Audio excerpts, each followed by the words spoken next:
인공지능 빙에게 서기 30년 예수 사건 질문을 3번에 걸쳐 했습니다. 빙의 대답은 기대에 못 미치는 수준이었고 맹인모상 장님 코끼리 만지기였습니다. 사건 전모를 알 수 있는 시대 상황이나 사회적 분위기를 전혀 느낄 수 없었습니다. 첫 번째 질문, 빌라도 예수 재판에 대해서 궁금합니다. 안녕하세요. 이것은 빙입니다. 빌라도 예수 재판에 대해 말씀드리겠습니다. 빌라도 예수 재판은 신약 성경에서 예수님의 십자가 사건에 이르기까지의 과정 중 하나로 로마 총독 빌라도가 유대인들의 압력에 굴복하여 예수님을 사형에 처한 재판을 말합니다. 성경에 따르면 예수님은 유대인들의 대제사장 가야바와 사내들인 공회에서 신성 모독죄로 유죄를 선고받고 로마의 정치적 권한을 가진 빌라도에게 넘겨졌습니다. 빌라도는 처음에는 예수님을 종교범으로 여겨서 자신의 재판권이 없다고 하고 갈릴리 출신이라면서 헤롯 안티파스에게 보냈습니다. 그러나 헤롯은 예수님을 재판하지 않고 다시 빌라도에게 돌려보냈습니다. 빌라도는 예수님을 신문하면서 아무 죄도 찾지 못했지만 유대인들이 계속해서 요구하자 채찍질과 조롱으로 처벌하려고 했습니다. 그러나 유대인들은 만족하지 않고 십자가형을 외쳤습니다. 빌라도는 유월절 특별사면으로 예수님을 석방하려고 했지만 유대인들은 바라바를 선택하고 예수님을 버렸습니다.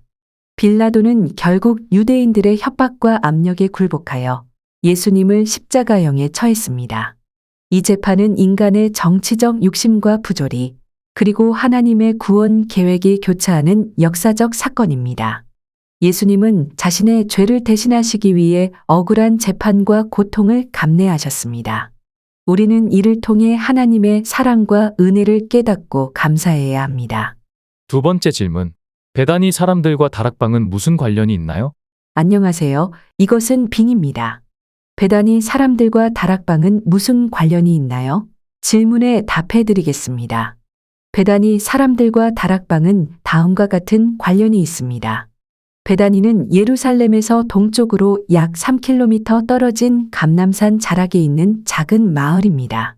성경에 따르면 예수님께서 베다니에 자주 방문하셨고 마르다와 마리아 그리고 그들의 형제 나사로의 집에서 머물렀습니다. 예수님께서 나사로를 죽음에서 살리신 기적도 베다니에서 일어났습니다. 이상으로 베다니 사람들과 다락방은 무슨 관련이 있나요? 질문에 대한 답변을 마칩니다. 감사합니다. 세 번째 질문, 대제사장 가야바가 예수를 변호했다는 이야기가 있는데 사실인가요? 그 이야기는 성경에는 나오지 않습니다. 하지만 일부 학자들은 요한복음 11장에서 가야바가 한 마리 예수를 변호하는 것으로 해석할 수 있다고 주장합니다. 그는 사내들인 공의회에서 너희가 아무 생각도 못하느냐, 한 사람이 백성을 위하여 죽어서 온 민족이 망하지 않게 되는 것이 너희에게 유익한 줄을 생각지 아니하는 도다 라고 말했습니다. 이 말은 예수를 죽이는 것이 로마의 징벌을 피하고 유대인들의 안전을 보장하는 유일한 방법이라는 뜻으로 해석할 수 있습니다. 하지만 이 말은 또한 예수가 백성을 위해 죽어서 온 민족을 구원하시는 하나님의 계획을 암시하는 예언적인 의미도 가지고 있습니다. 따라서 가야파는 자신도 모르게 하나님의 뜻을 전하고 있었다고 볼 수 있습니다. 그러나 이것이 가야파가 예수를 변호했다는 증거로 충분한지는 의문스럽습니다. 왜냐하면 가야파는 이후에도 예수를 신문하고 비난하며 로마 총독 빌라도에게 예수를 십자가형에 처하도록 요구했기 때문입니다. 또한 예수의 부활 후에도 가야파는 예수의 제자들을 핍박하고 탄압했습니다. 따라서 가야파가 예수를 변호했다기보다는 자신의 권력과 지위를 유지하기 위해 예수를 희생시켰다고 보는 것이 더 타당할 수 있습니다. 나는 빙에게 질문을 하고 대답이 맹인모상 장님 코끼리 만지기 수준이라고 말할 수밖에 없었던 또 다른 이유를 알고 있습니다. 예수는 협잡과 농간으로 목적을 달성하려던 베다니 사람들 때문에 십자가상에서 죽임을 당했습니다. 예수 사건은 억지 혐의 적용, 법적 절차를 무시한 재판 진행, 여론에 휘둘린 빌라도 총독의 무리한 판결이 분명합니다.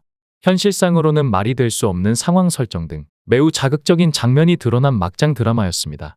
여기에는 사금팔이 하나도 건질 게 없는 한심한 이야기였던 이사야 신세장이 있고 예수를 전면에 내세우고 자신들의 존재감을 드러내려던 베다니 사람들이 있었습니다. 베다니 사람들은 예수가 죽고 50일이 되는 77절 다시 다락방에 모여 그들의 수건 사업이었던 예루살렘 시가지 거점 확보 자축 행사를 했습니다. 그러니까 겨자씨 비유를 통해서 자아 발견과 정신력 무한 신뢰를 말한 예수에게 베다니 사람들은 찰거머리 같은 존재였습니다. 이사야 53장에 보면 대속으로 누군가가 죽지 않으면 고난의 시대는 끝나지 않는다고 되어 있습니다. 그는 멸시를 받아 사람에게 실어 버림바 되었으며 간고를 많이 겪었으며 질고를 아는 자라 마치 사람들이 그에게서 얼굴을 가리는 것 같이 멸시를 당하였고 우리도 그를 귀히 여기지 않았도다. 그는 실로 우리의 질고를 지고 우리의 슬픔을 당하였거늘 우리는 생각하기를 그는 징벌을 받아서 고난을 당한 다하였노라. 그의 찔림은 우리의 허물을 인함이며 그의 상함은 우리의 죄악을 인함이라. 그가 징계를 받음으로 우리가 평화를 누리고 그가 채찍에 맞음으로 우리가 나음을 얻었도다. 이사야 53장 대속사상과 예수를 최초로 연결시킨 사람이 세례 요한이었습니다. 서기 27년 요한이 예수를 메시아로 선포하고 자기 제자들을 갈릴리로 보내 예수 제자 행세를 하게 했습니다. 요한이 안티바에게 죽임을 당하니까 요한의 추종 세력들이 요단강 나루터 건너편 베다니에서 예루살렘 인근 감람산 작은 베다니로 와서 예수가 예루살렘에 나타나기를 기다렸습니다. 이와 같은 사실을 알고 예수는 언행을 조심하다가 무심결에 저들의 비밀 아지트 다락방에 간 것이 화근이었습니다. 마가복음 14장 13절에 보면 예수가 다락방으로 가는 장면 묘사가 있습니다. 물 한 동이를 가지고 가는 사람 뒤를 따라 성내로 들어간 일행은 영락없는 첩보영화의 한 장면이었습니다. 예루살렘에 도착한 예수는 베다니 사람들 환대를 받았습니다. 그들이 예수를 비밀 아지트로 유인했습니다. 다락방에 도착한 다음에야 그곳이 이단자 비밀 아지트인 것을 알고 예수는 급히 감람산에 가서 숨었습니다. 예수가 피신한 감람산은 노숙자들도 기피하는 매우 지저분한 곳이었습니다. 성전에서는 양이나 염소를 도살하면 피와 내장을 키드론 골짜기로 흘려보냈기 때문에 감람산은 까마귀 서식지였습니다. 지표면은 까마귀들이 흘린 배설물로 켜켜이 쌓여 있었고 나뭇가지에 다닥다닥 붙어있던 까마귀들은 수시로 배설물을 흘렸기 때문에 인적이 끊긴 곳이었습니다. 마태복음 26장에 보면 감람산에 숨은 예수의 처지가 어떠했는지 알 수 있습니다. 예수는 심히 고민하여 죽을 지경이었고 얼굴을 땅에 대고 엎드려 기도할 때 제자들은 잠만 자던 한심한 사람들이었습니다. 가롯 유다의 고발로 체포될 때도 예수는 의미심장한 말을 했습니다. 내가 날마다 성전에 앉아 가르쳤는데 잡지 아니하다가 왜 강도를 잡는 것 같이 검과 망치를 가지고 와서 잡으려고 하느냐? 성전 경비대장 요나단이 현행범으로 체포하지 않았음을 상기시키는 말이었습니다. 원로사제 안나스도 예수에게 두 가지를 물었습니다. 너의 제자들과 너의 교훈에 대하여 말하라. 나는 회당과 성전에서도 은밀한 것은 아무것도 말하지 않았습니다. 이렇게 말하면서도 예수는 다락방에 가게 된 경위를 말하지 않았습니다. 시온산 중턱에 살고 있던 대제사장 가야바는 지난밤 장인 안나스가 수상한 자를 체포했다는 보고를 받은 바 있었습니다. 가야바는 마음을 느긋하게 먹고 무리 앞에 섰습니다. 죄인에 대한 신문은 이미 끝이 났을 것이고 자기는 요식행위에 불과한 수순을 밟으면 됩니다. 이러한 관행에 대해서 편하게 생각을 하면서도 간혹 기분 나쁠 때도 있었습니다. 무리 중에서 예수를 발견한 가야바 입에서 탄식이 흘러나왔습니다. 세상에 이럴 수가. 가야바는 며칠 전부터 성전뜰에서 예수가 무슨 말을 하는지 눈여겨봐서 이미 알고 있었습니다. 성전뜰에서는 누구나 이야기를 할 수 있었습니다. 그러나 성전 경비대 레위인들이 수상한 자를 체포했기 때문에 아무나 나설 수 없는 분위기였습니다.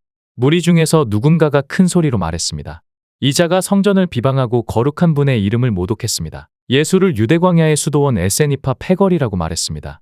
무슨 오해가 있을 거라고 판단한 가야바는 무리를 남겨두고 안나스 집으로 달려갔습니다. 그 사람에게는 죄가 없습니다. 제가 며칠 전부터 유심히 봤습니다. 가야바 말이 끝나기 무섭게 안나스가 위압적인 목소리로 말했습니다. 불법을 행하는 자들과 함께 다락방에 갔다가 감람산에 숨은 걸 잡아왔네. 그래도 죄가 없다고 말할 수 있겠는가? 속아서 갔을 겁니다. 죄가 있었으면 경비대장 요나단이 벌써 감옥에 넣었습니다. 나도 그 점이 이상해서 몇 가지를 물어봤네. 그런데 자기는 나쁜 말을 한 적이 없다고 말하면서도 다락방에 가게 된 경위를 말하지 않았네. 그것 보세요. 속아서 간 겁니다. 가야바가 변호하니까 안나스가 화를 내면서 다시 말했습니다. 이번 기회에 경각심을 높여야 하네. 한 사람이 죽어서 온 민족이 망하지 않게 되는 것이 유익하다고 생각하게 안나스를 설득하려다가 되레 설득을 당한 꼴이 된 가야바가 집에 돌아오니까 무리는 어디론가 가고 없었습니다. 가야바가 안나스를 만나러 간 사이에 당신들 말고도 죄를 줄 사람은 얼마든지 있다면서 고발의 무리가 예수를 앞세우고 안토니오세의 빌라도 총독에게 갔습니다. 그곳에 가서는 예수가 인두세를 내지 말자고 선동했다면서 고발했습니다. 그 말에 속을 총독이 아니었습니다. 어느 지역 사람인가 묻고 때마침 헤롯 궁전에 와 있던 안티바에게 가라고 했습니다. 인두세는 세금 청부업자 소관이었습니다. 안티바는 갈릴리 지역 세금 청부업자였고 그곳에 가서 죄의 유무를 따지라고 보냈습니다. 예수가 인두세를 내지 말자고 선동한 사실이 없기 때문에 안티바에게 가서는 죄명이 바뀌었습니다. 이 자가 유대 왕을 사칭했습니다. 안티바는 이미 예수를 알고 있었기 때문에 그 말에 속을 사람이 아니었습니다. 존재하지도 않는 유대 왕을 사칭했다면 그것은 로마 황제를 능멸하는 것일세. 다른 데 가서 알아보게. 이렇게 말한 다음 더 이상 상대하지 않으려고 했습니다. 이때가 오전 10시 무렵이었습니다. 빌라도 총독을 다시 찾아갔을 때 예수는 유대 왕을 사칭한 자로 죄명이 바뀌었습니다. 인두세 반대에서 왕을 사칭한 자로 죄명이 바뀌었는데도 총독은 사태의 심각성을 인식하지 못하고 가벼운 매질을 하고 방면하려고 했습니다. 왕을 사칭한 자를 풀어주면 당신은 카이사르의 충신이 아니라면서 누군가가 억지 소리를 했습니다. 몹시 화가 난 총독이 수감 중인 흉악범 바라바를 방면하겠다면서 엄포성 발언을 했습니다. 그 말이 떨어지기 무섭게 그렇게 하라면서 되레 큰 소리를 쳤습니다. 머리 꼭대기까지 화가 치밀어 오른 총독이 흉악범을 방면했습니다. 백성의 안위를 책임져야 할 총독으로서는 신중하지 못한 처사였습니다. 그렇게 되니까 약점을 잡았다고 판단한 무리 중 누군가가 격앙된 어조로 소리쳤습니다. 왕을 사칭한 저 자를 십자가에 매달아야 합니다. 이때부터 광기와 집단 히스테리가 발동하면서 십자가 소리가 사방에서 들려왔습니다. 축제 기간 중에 밀란이 발생하면 안 된다는 생각에서 총독은 마지못해 십자가 처형을 지시하고 하인이 떠온 물에 손을 씻으면서 말했습니다. 이 사람 피에 대해서 나는 무관하니 너희기 당하라. 기고만장해진 누군가가 또 다시 소리쳤습니다. 우리와 우리 자손이 책임집니다. 엄포를 놓으려다가 감정 싸움으로 비화된 사건에 대해서 총독은 자괴감에 치를 떨었습니다. 자주색 외투를 벗어서 예수 어깨에 걸쳐주면서 말했습니다. 이 시간 이후 너는 내가 인정하는 유대 왕이다. 당당한 모습으로 저들에게 가거라. 왕의 행차에 시종이 따라야 한다면서 두 명의 죄수도 함께 십자가에 매달게 했습니다. 그래도 화가 풀리지 않아서 나사렛 사람 유대인의 왕이라고 쓴 팻말을 십자가 형틀 위에 매달게 했습니다. 총독은 사악한 유대인들을 싸잡아 세상의 조롱거리로 만들려고 작심을 했습니다. 십자가 판결은 오전 11시경 났습니다. 골고다 언덕의 십자가 형틀에 매달린 예수는 고통스러워하다가 오후 3시경 숨을 거두었습니다. 오후 4시경 안토니오세에서 대민 업무를 보는 아리마대 요셉과 니고데모가 총독에게 예수 시신을 달라고 했습니다. 무고한 사람에게 십자가 처형을 지시한 총독의 마음은 편치 않았기 때문에 사망을 확인하고 가져가라고 했습니다. 유대인들은 갈대로 엮은 들것에 시신을 놓고 매장하는 전통 장례법이 있었습니다. 그런데도 아리마대 요셉과 니고데모는 예수 시신을 동굴무덤에 넣었습니다. 여기까지가 배단이 사람들이 배후에서 조종한 막장 드라마였습니다. 나는 세 번째 질문으로 대제사장 가야바에 대해서 물었을 때 이탈리아 메디치 가문이 생각났기 때문이었습니다. 13세기부터 17세기까지 피렌체에서 강력한 영향력을 행사한 메디치 가문은 은행업과 상업을 통해 부를 쌓았고 르네상스 예술과 인문주의의 후원자로 유명합니다. 예수 생존 당시 사두개인들도 메디치 가문과 유사했습니다. 그들은 생명과 현세가 중요하다고 여기는 사람들이었습니다. 문명의 선각자 예수와 관련이 있었다고 봐야 합니다. 그러기 때문에 가야바가 끝까지 예수를 지켜주었다면 배단이 사람들 음모를 사전에 깨부술 수 있었습니다.